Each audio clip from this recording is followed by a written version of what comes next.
development of the National Artificial Intelligence Framework, while also chairing the National Data Sharing Policy Task Force. Ladies and gentlemen, big round of applause for our moderator, Dr. Carl Ng. The floor is now yours, Dr. Carl. Very good afternoon, ladies and gentlemen. I'd like to, first of all, like to thank the organizer for inviting me to moderate this session for today. As what the MC has mentioned, today's topic focuses on data, right? So in today's world, data is becoming more and more important, and data drives the digital, the solutions and so forth. So it is important for us collectively to utilize our data for development of a more progressive and inclusive society. And this panel seeks to highlight the importance of data sharing and ways to foster a data sharing culture. This panel will also discuss whether the policy framework at the national level can be a key vehicle to drive Malaysia to be a data-driven nation. I would like to welcome a member of panelists up to the stage for today. First of all, I'd like to welcome Encik Husni Abdul Aziz, who is attached to the Policy and Strategic Planning Division of Ministry of Communication and Multimedia, Malaysia. A quick background of Encik Husni. He's currently at the Policy and Strategic Planning Division, and he has plays a lot of different roles in the ministry in his previous position, including Head of Communication Coordination, Command Center, Education and Training Director of Community Communications Department, Head of KPI Unit, and also an officer with a special function, Parliamentary and Ministerial Affairs to the Minister. Right, so Encik Husni has worked as a PTD officer since the year 2005, and he holds a master's degree from UKM in strategic and security analysis. So welcome to the stage. The next panelist is Dr. Charlene. She's the CEO of TM R&D, which is the R&D arm of TM. And Dr. Charlene has a lot of experience in R&D, 21 years in the ICT industry, and her experience is very strong in commercialization, where she has commercialized 18 solutions and delivers 7 mission-critical systems from TM Group. So distinguished career in R&D. And lastly, we have Shahriza Zakaria, which is the CEO of Big Data Works.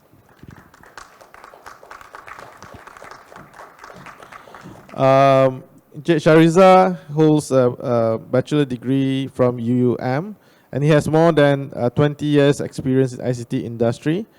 He has done large projects in different ICT companies, and later he co-founded My Data Services and secured a 6 years concession from SSM under a PFI model, and he was instrumental in getting My Data SSM to be recognized by even the Malaysian Book of Records for the first implementation of digital certified true copy services in the government agency.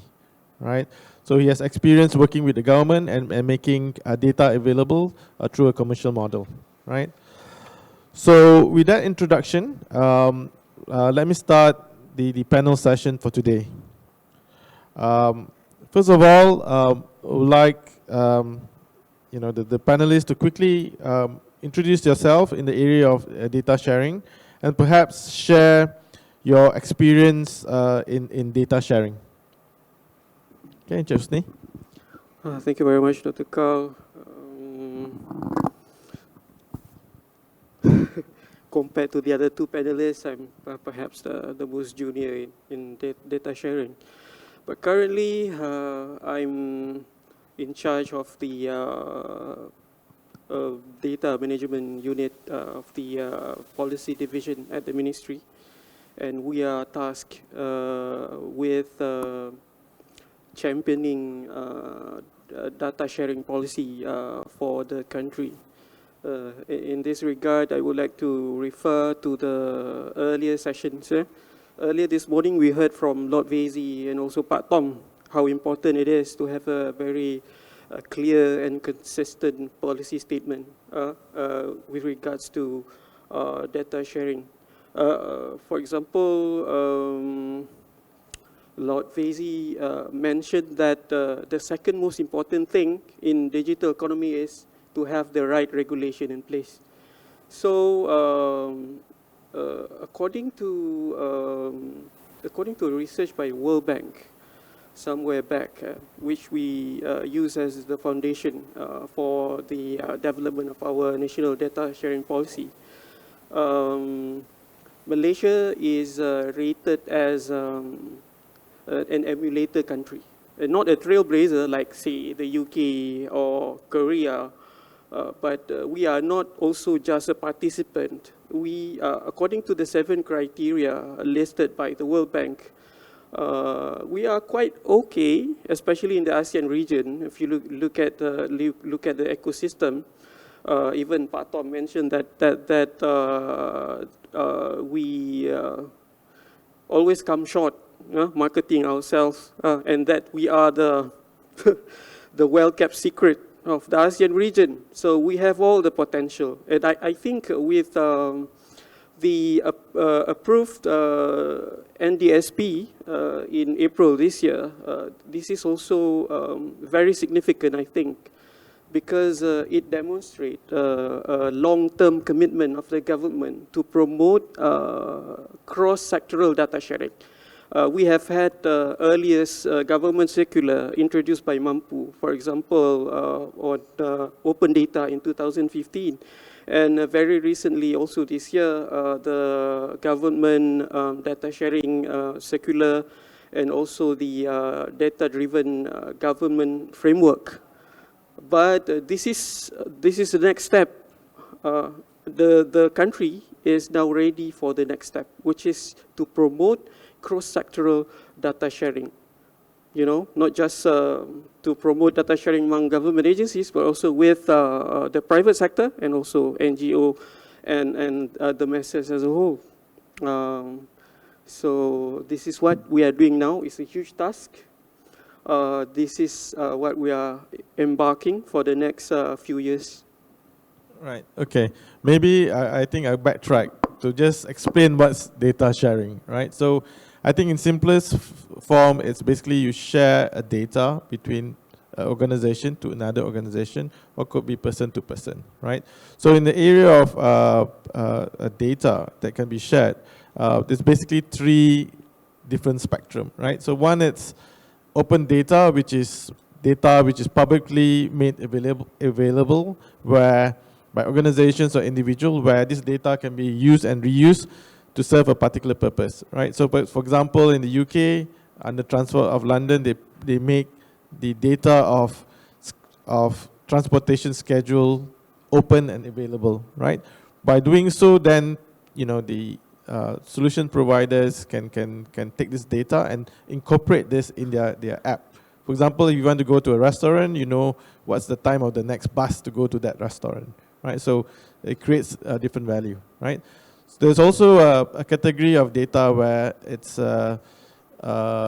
restricted by permission, right? So you have to get permission from the other party to share the data, right? So you have to sign a certain confidential agreement and so forth, right? So that is the second category of data, right? Of course, there's also data which is highly restricted, which is it could be company secret, it could be financial statement, etc. Right? So those are actually restricted to a certain access level, right? So this is basically difference of data sharing. So what we are trying to do from the national data sharing policy is to encourage people to share data safely within the framework of the law, as well as making sure that it's also complying with the security access level as well, right? So that's what we intend to do, right? So to give you more examples in terms of what is the industry is doing when it comes to data sharing, perhaps I'd like to invite Dr. Charlene, who has a lot of experience in driving data sharing within organizations, within TM Group, as well as other organizations. Right? Perhaps Dr. Charlene would like to share her experience. Thank you. Thank you, Dr. Carl, for inviting me to this panel, and it's really a pleasure to be here. So TMR&D is the innovation arm of Telecom Malaysia, and we have been in business for the last 21 years. And over the last, what we have done differently over the last 6 years is also expand our reach to work not just with TM, but also for enterprises outside TM. And here is where we help bring digital solutions to help their businesses.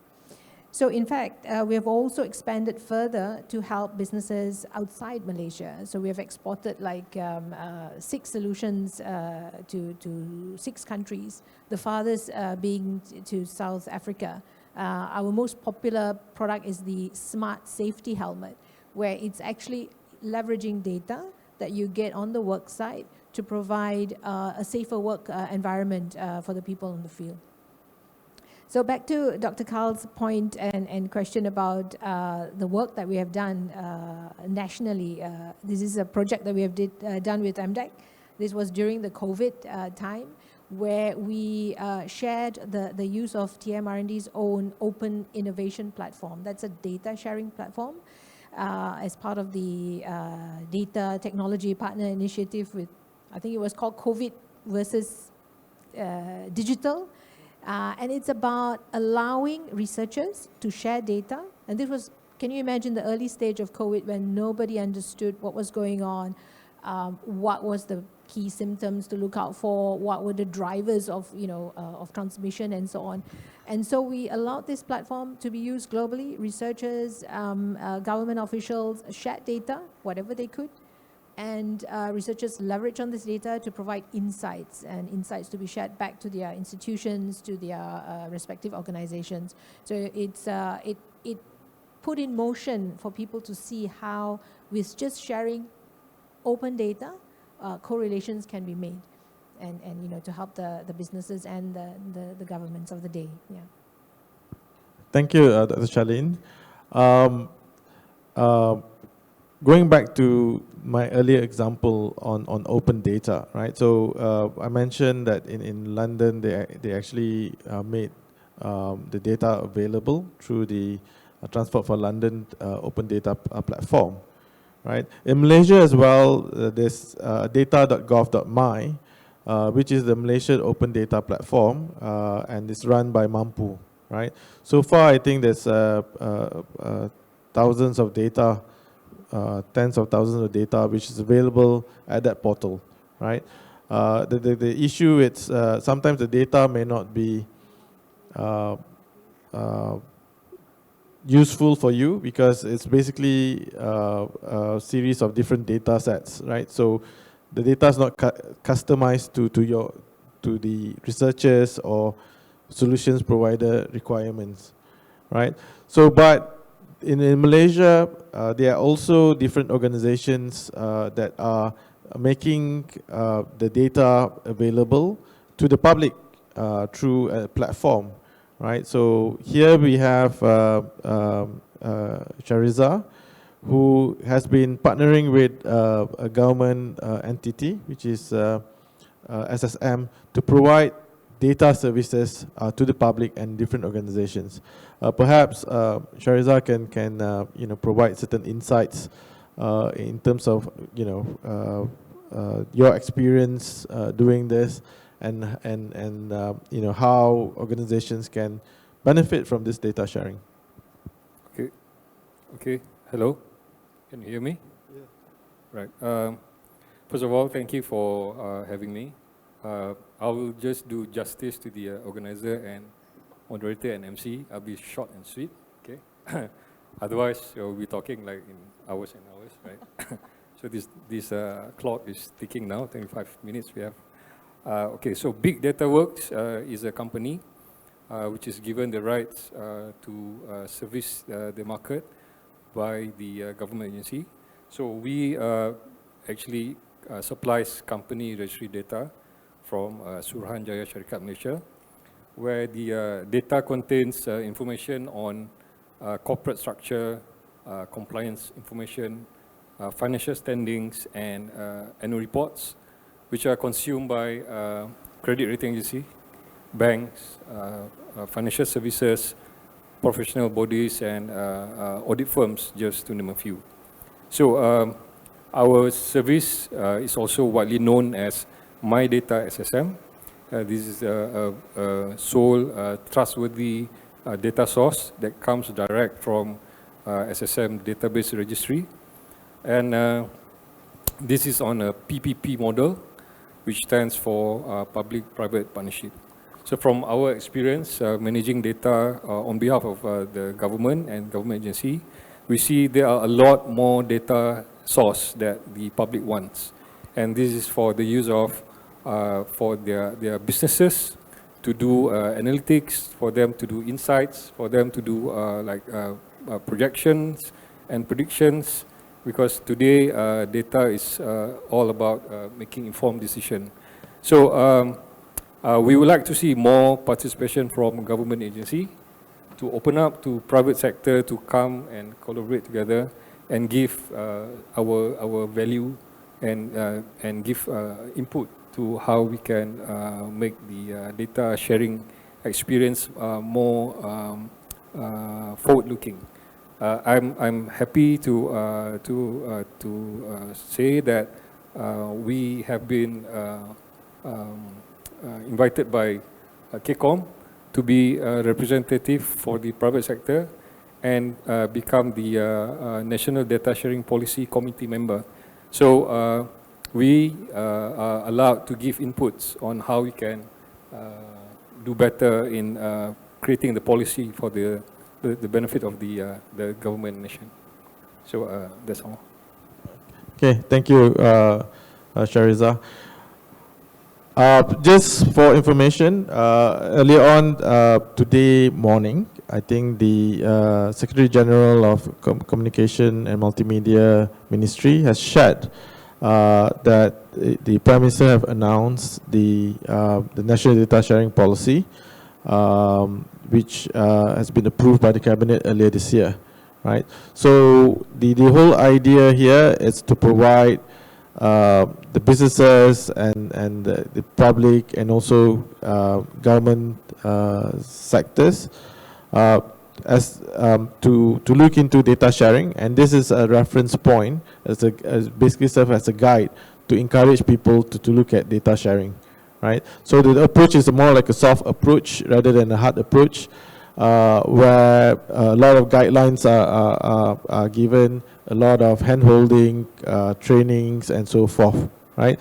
But the whole idea, it's within the next 2 to 3 years, the government wants to review this and to see whether or not there's a need to look into a data sharing act for the public sector, right? So that's the long-term vision of it, but we're starting the ball rolling to make sure that everyone understood the potential of data sharing and the regulations and how to do it safely as well, right? So that's the essence of it. And we have come a long way when it comes to data sharing. In Malaysia, currently there's 2 different act that looks at data sharing, right? So from a private sector standpoint, any data that's transacted commercially falls under the Personal Data Protection Act, right? So those related to the private sector. From government's perspective, it's basically the OSA, Official Secret Act, where it's governed under the information that classified, and certain information required certain approval level, right, from the government standpoint. So that's the overall picture in terms of the data sharing landscape for Malaysia. Right? Obviously, there's a lot of different challenges when it comes to data sharing. So from an earlier study, typically it falls into 3 categories. Either the person do not want to share because information is power, and therefore I just refuse to share. Right? So that's one category. The second is I want to share, but the laws and regulation, it's not permitting for me to share. There's no guidelines and so forth, right? So that's second reason why people don't share. The third reason why people don't share, it's, there's lack of resources and even technology that allows them to share, right? So, sometimes you're not allowed to share details of the data, right? But if you can aggregate this data, you can anonymize this data, it can be shared. But they do not have the technology and know how to do this. Right, so that's basically some of the reasons why people don't share the data, right? But going back to this question, I'm going to ask all the panelists, what sort of challenges that you face in the area of data sharing, right? You can summarize this quickly. 3 different challenges in data sharing. Yeah. Tuesday? Thank you very much. The call pretty much has summarized the whole issue.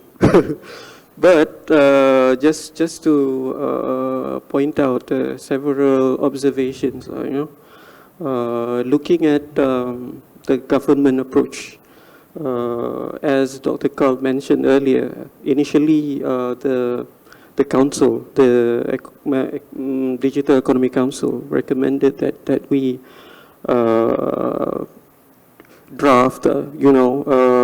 facilitate the drafting of the Omnibus Act for data sharing.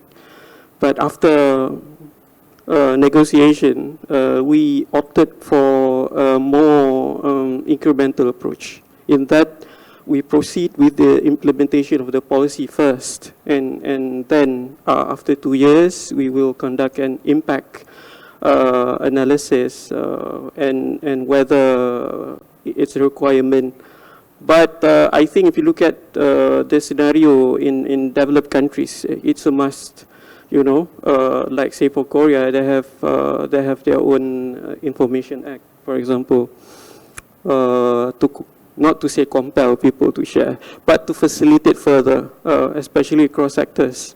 But in terms of the public sector, I think we have to look at upskilling and capacity building at the lowest level, because we are talking about driving digitalization for the country. But what about the staff?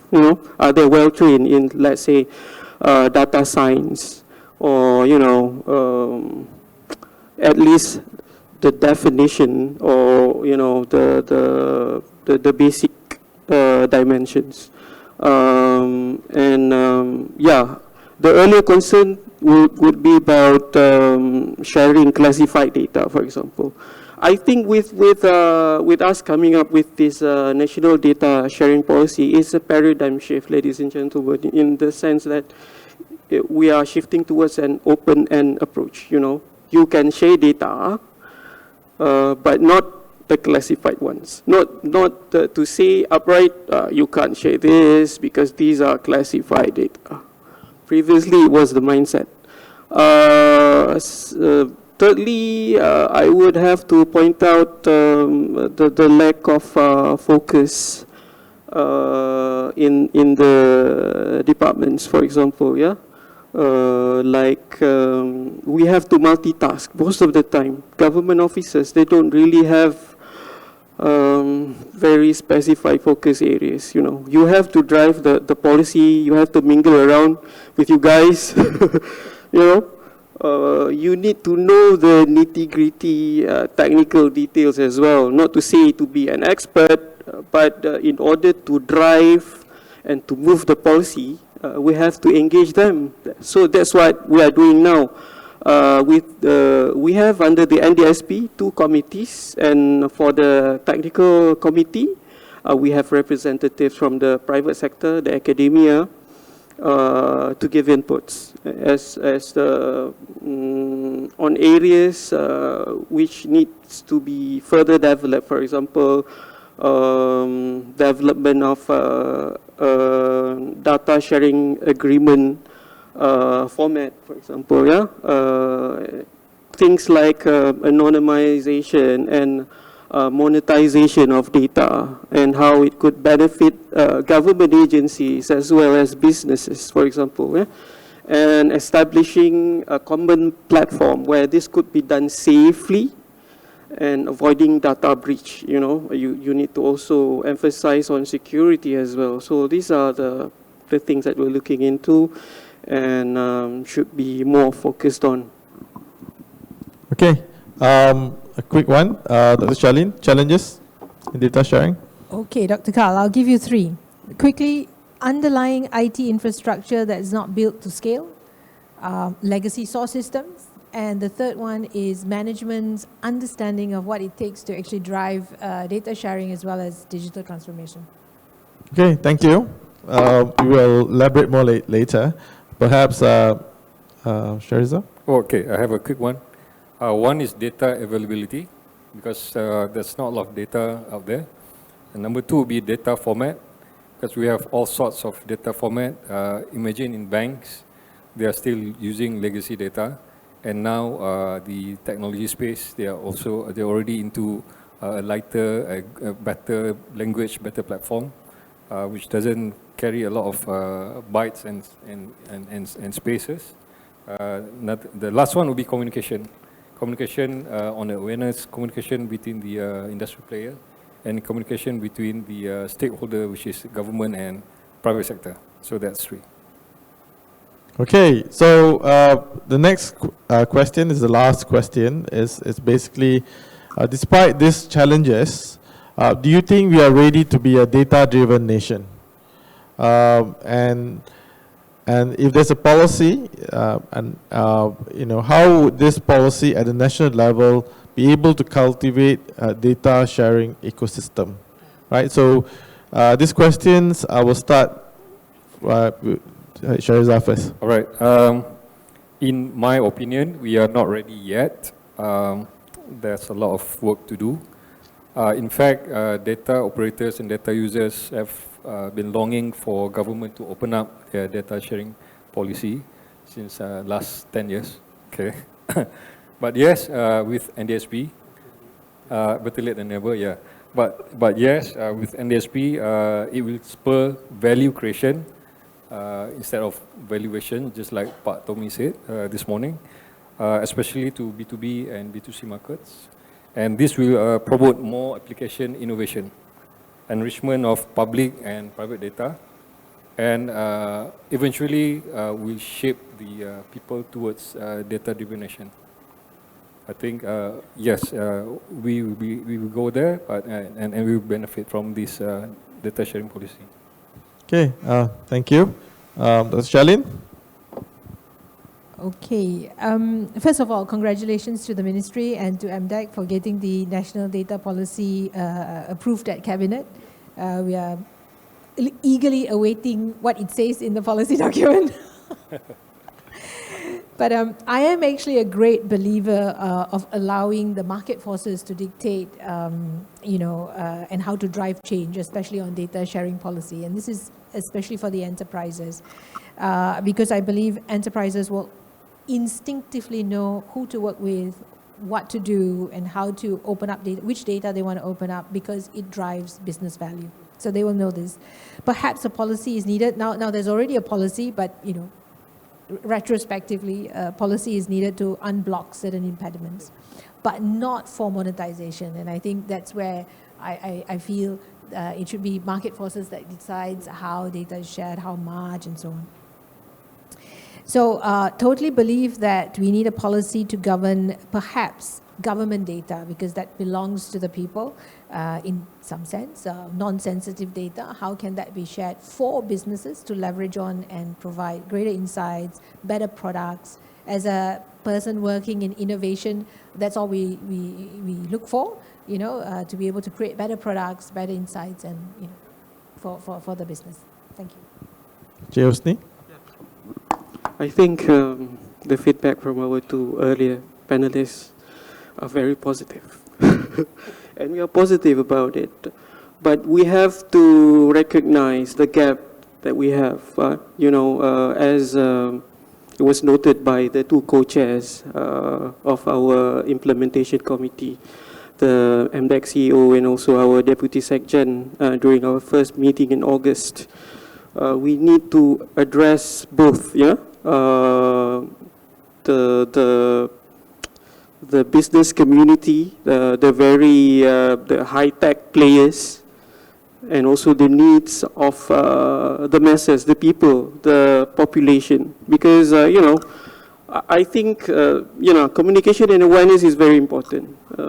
I think you all have friends who have been using Google Maps throughout their lives to get to places, and yet if you do a survey, you ask them, are you engaged in data sharing? You will not get an emphatic yes, yeah, because they don't really know what it means, you know, and how they could benefit from data sharing. So we also need to address that. Yeah. I think what's key here is use cases, right? So I think there's a lot of use cases around here, but we are not aware, right? So I think how many of you use Waze coming to this location this morning because of the jam, right? So Waze is a classic example of a data sharing, because by agreeing for using Waze data, you basically crowd sharing, right? Crowd share, right? Your location data, so that people can be informed in terms of number of traffics on the road, traffic jam, and so forth. Because your driving pattern, the speed of your vehicle are being tracked, right? And that data provides richness when it comes to, you know, predicting traffic jam and predicting the, you know, the time taken for you to come from your home to this location, right? So that's one example. And you know, and Waze actually has this program where they allow government to tap on this data. And some governments have done a very good job. For example, the Selangor state government has used this data, Waze data, whenever you put in a pothole data into the road and then someone agreed, that data basically goes back to the municipal council to repair that roads, right? So there's additional value added, right? Because of the, you know, like Waze, they allow the community to access this data, then a lot more value can be created, right? So this is just one example, right, that you don't see, but it's already happening on the ground, right? So I have 7 more minutes. Perhaps I can open the floor for any questions. I can open for 2 questions, perhaps. Anyone? We have some questions for you on Slido, Dr. Carl. All We'll right. just put that up on the slide on the screen for you. Okay, regards to data sharing, is there any privacy issues for personal identifiable information data collected and shared, right? Perhaps, Doc, you want to answer this? PII. So largely the work that I do revolves around open data. So data that is, I would say, not identified with a transaction or with a person. And if it is anonymized.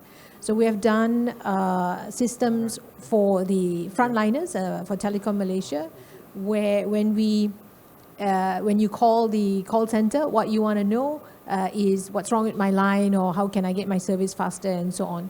So in that scenario, what we have done is pulled up all data from network, customer information, billing information, and so on. So you get a one-stop information drive from that. So so those are some of the examples that we have done. Yeah. So I think in this case, PII is basically it's by consent, right? So the PDPA, it's run by consent. So as long as there's consent given, and you given the consent, the data can be shared to another party, right? So you don't consent, you will not, right? For example, like given by Dr. Charlene earlier on, the contact center, when you call in, they basically ask you, right?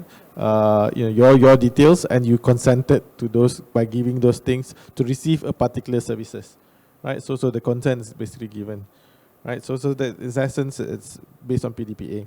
The second question is, when it comes to real-time data sharing, how far is Malaysia into discussing this matter? Right, I think real-time data share. I think, okay, I can answer that question. What we are doing in My Data SSM with our registry of company commission, we are actually supplying real-time data to the public. We are the gateway between the public and SSM, and there's no benefit to keep data because data keep on changing. So what we do is just whenever there's a query, we just go and get data real time from SSM. So that is the importance of having data from the trustworthy source. So I think if you want to replicate this model, data owners should be with those who has the authority. But you can allow the market to get the data, provided that you are given the access to use the data. So rightfully so that you pointed out, if you give a consent before you sign up to use the service, that means you are allowing people to take data and vice versa. And for information, public domain data, SSM is actually a public domain data. You can buy information on companies for the purpose of doing due diligence, but SSM cannot be selling personal data like where do they stay, their IC and whatever not. So there are things that you can supply, there are things you cannot, but it's just a matter of awareness and understanding of the right of use of data. I think that's the misconception. Okay. Can I yeah, say sure. something? So I believe in real-time data, but it depends on use case. So a lot of the work that we do use real-time data, for example, network health, diagnostics, and so on.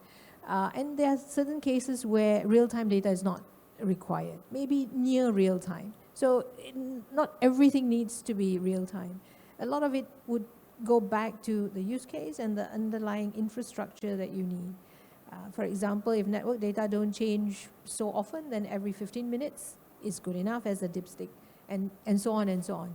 You know, but a lot of our work actually now near real-time data. Okay, so I have about 3 more minutes left. So perhaps, I think before I close the session, let me just allow all the panelists to point out, your wish when it comes to data sharing. What is your aspiration would be for data sharing and how can we progress towards a data-driven nation?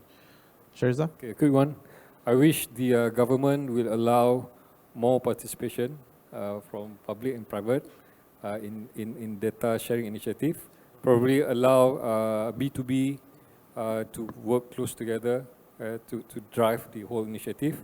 And number 2, for the government to actually promote awareness, support the data stakeholder, which is data user, data owner, and data operator.